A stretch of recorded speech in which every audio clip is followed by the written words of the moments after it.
Friends அனைவருக்கும் வணக்கம். நம்மளோட மங்களம்ஸ் கிச்சனில் இன்றைக்கி ரொம்பவே சுவையான பீன்ஸ் முட்டை பொரியல் எப்படி பண்ணுறதுன்னு பார்க்க போகிறோம். வாங்க நம்ம வீடியோக்குள்ளே போகலாம். இன்றைக்கி பீன்ஸ் முட்டை பொரியல் பண்ண போகிறோம். அதுக்கு ஒரு கடாயில் 2 ஸ்பூன் எண்ணெய் ஊற்றிருக்கேன்.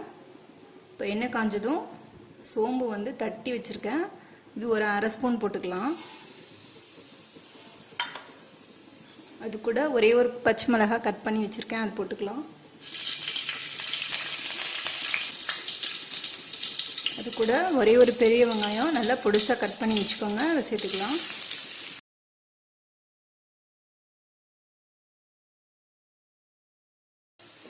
நல்லா வெங்காயம் நல்லா வதங்கிடுச்சு.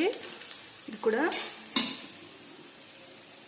பீன்ஸ் நல்லா வாஷ் பண்ணிவிட்டு நல்லா பொடி பொடியாக கட் பண்ணி வச்சுக்கோங்க, அதை இது கூட சேர்த்துக்கலாம்.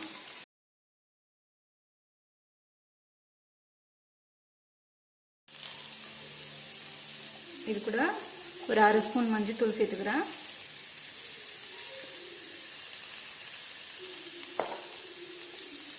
உப்பு தேவையான அளவு சேர்த்துக்கோங்க.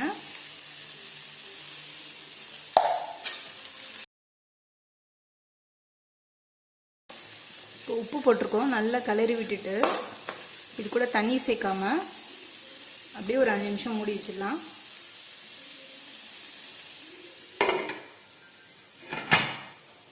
இது ஒரு 2 நிமிஷத்துக்கு ஒரு தடவை கிளறி விடுங்க, ஏன்னா தண்ணி ஊற்றாதனால அடி பிடிக்கும். கிண்டி விட்டுட்டே இருந்தீங்கன்னா நல்லா பொல பொலன்னு ஆகிடும். இப்போ பீன்ஸ் நல்லா வெந்துடுச்சு.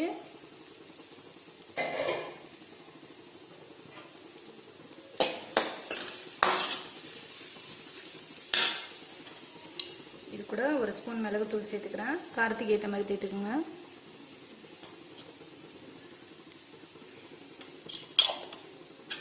இதை நல்லா கிளறி விட்டுருங்க மிளகுத்தூளை.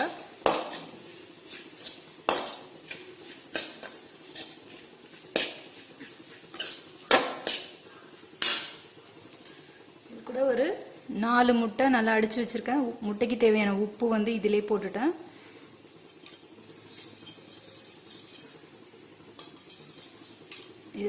இது கூட அப்படியே சேர்த்துக்கலாம். முட்டை உங்களுக்கு தேவையான அளவு போட்டுக்கலாம், ஆப்ஷன் தான். 3 வேணாலும் போட்டுக்கலாம், 4 வேணாலும் போட்டுக்கலாம். இப்போ பீன்ஸ் கம்மியாக இருக்கிறதுனால நான் ஒரு 4 முட்டை போட்டிருக்கேன். இதை அப்படியே சிம்மில் வச்சு அப்படியே விட்டுருங்க.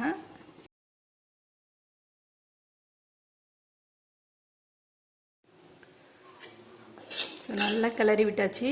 பாருங்கள், முட்டை பீன்ஸு கூட சேர்ந்து நல்லா உதிரி உதிரியாக வந்துடுச்சு. பீன்ஸ் முட்டை பொரியல் சூப்பராக ரெடி ஆயிடுச்சு. இது சாம்பார் சாதம், ரசம் சாதம், இல்லை ரைஸ் கூடயும் நல்லாயிருக்கும். இது கூட ரைஸ் போட்டும் மிக்ஸ் பண்ணி சாப்பிட்லாம், நல்லா டேஸ்ட்டாக இருக்கும். உங்களுக்கு இந்த வீடியோ பிடிச்சிருந்துச்சுன்னா மறக்காமல் லைக் பண்ணுங்கள், ஷேர் பண்ணுங்கள். Thank you friends.